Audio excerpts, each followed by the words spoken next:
నమస్తే SR7 TV news కి స్వాగతం. పాడి రైతులు పశు వైద్యుల సూచనల ప్రకారమే వ్యాధి నిరోధక మందులు ఉపయోగించాలి.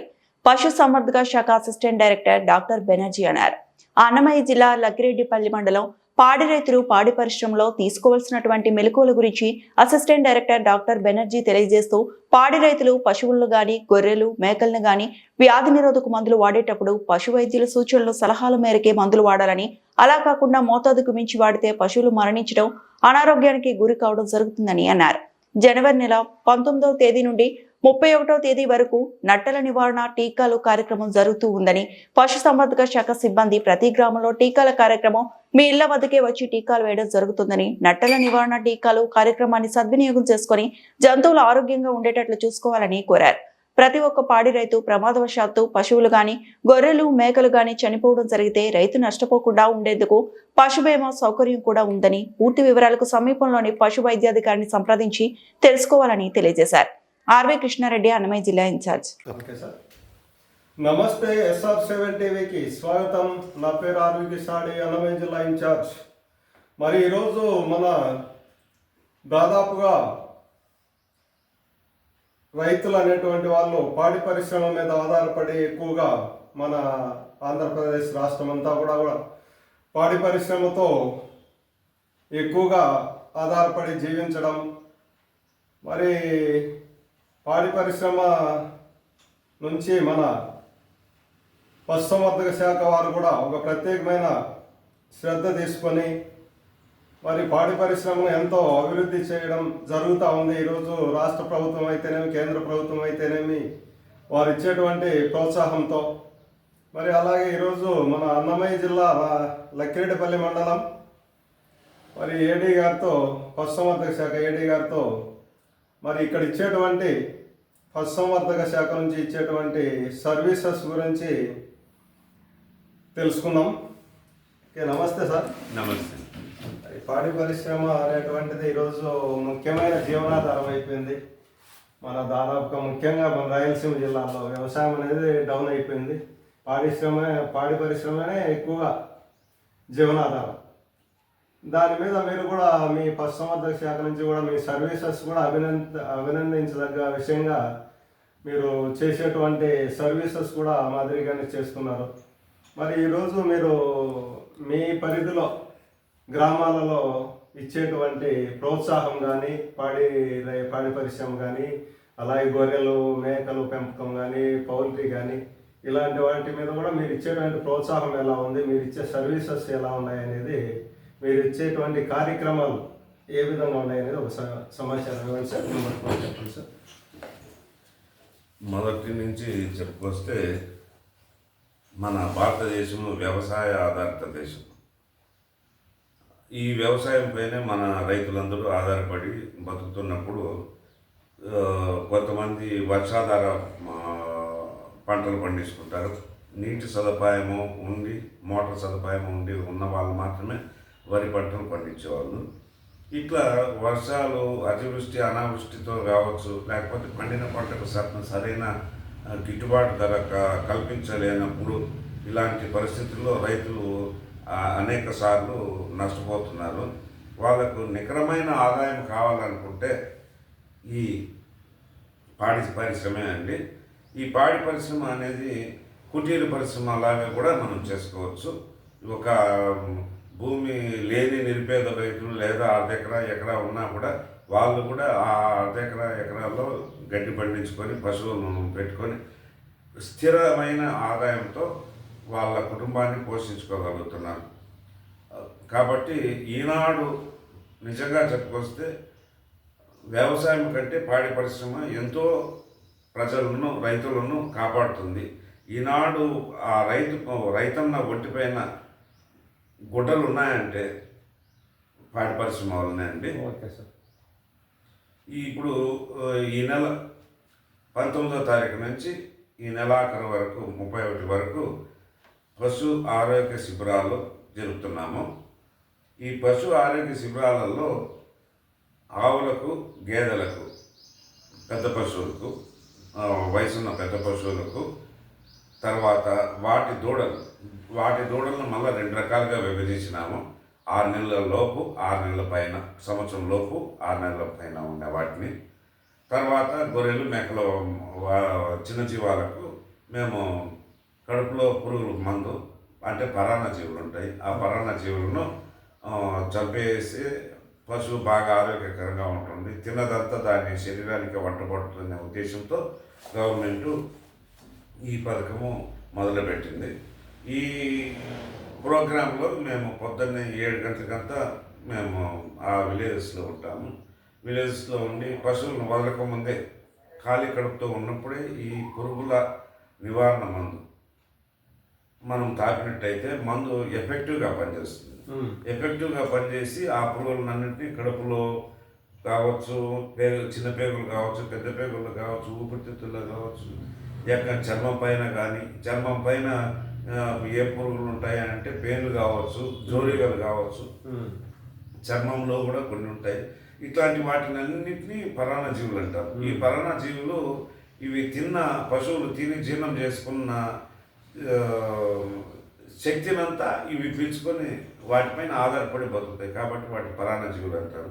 ఎప్పుడైతే ఈ పరాన్న జీవులు ఎక్కువగా ఉన్నప్పుడు పశువు తినేదంతా పూర్తిగా వంట పట్టించుకోలేదు, కాబట్టి మనము ఆశించినంత పాడి పరిశ్రమ ప్రొడక్షన్, మనకు మిల్క్ ప్రొడక్షన్ తగ్గిపోతుంది. కొన్నిసార్లు ఈ మేకలు, గొర్రెలు అయితే వాటికి కూడా పాలు తగ్గుతాయి. తగ్గేదే కాకుండా చిన్నపిల్లలకు వాటికి సరైన పాలు వాటికి అందించలేము, కాబట్టి వాటికి ఎదుగుదల కూడా నిలిచిపోతుంది. పెద్ద పశువుల్లో అయితే బాగా వెయిట్ గెయిన్, బరువు పెంచుకోవడము కుదరదు అన్నమాట. ఇవి మొత్తం రక్తాన్ని అంతా తాగేస్తుంటాయి. కాబట్టి ఎప్పుడైతే మనము ఈ డివార్మింగ్ మెడిసిన్స్ దట్లు పొద్దున పూట ఖాళీ కడుపుతో ఉన్నప్పుడు మనం తాపుతామో అప్పుడు చాలా ఎఫెక్టివ్గా పనిచేసి ఆ పురుగులన్నింటినీ చంపేసి బయటపడేటట్టు చేసేస్తాయి, దాంతో పాటు బయటపడిపోతాయి. సార్, ఇప్పుడు ఏ వయసు నుంచి ఏ వయసు ఉండేటువంటి వాటికి వర్తిస్తుంది? ఇప్పుడు మేము అన్ని రకాల పశువులకు గొర్రె, చిన్న జీవాలు, చిన్న స్మాల్ రూమినెంట్స్ అంటారు. స్మాల్ రూమినెంట్స్ అంటే చిన్న సైజు ఉన్న నెమరు వేసే జంతువులు, గొర్రెలు, మేకలు, వాటిని కూడా మేము తాకుతాం. అంటే నెల వయసు, 1.5 వయసులోకి వాటికి మనం తాకం, ఎందుకంటే తల్లిపాల ద్వారా కొంతవరకు పోతుంది.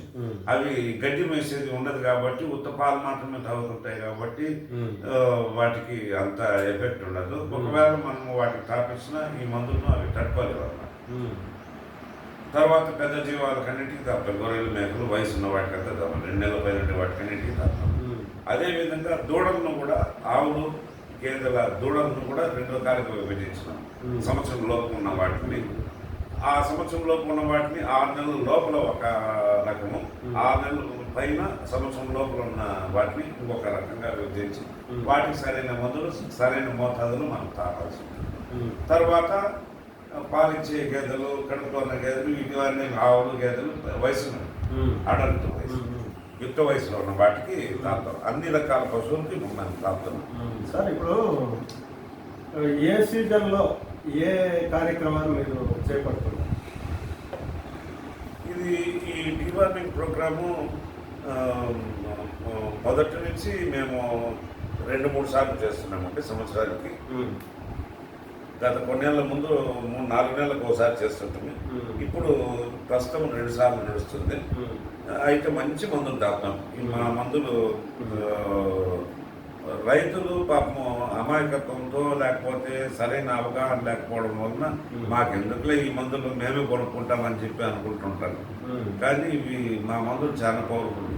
దానికి ఉదాహరణగా మోతాదు పెంచి తాపిన దానివల్ల నా ఈస్ట్ గోదావరి డిస్ట్రిక్ట్స్ అటు సైడ్ ఈ పవర్ ఎక్కువ. ఇవి మోతాదు మించి తాపడం వలన కొన్ని పశువులు, కొన్ని గొర్రెలు చనిపోవడం జరిగింది.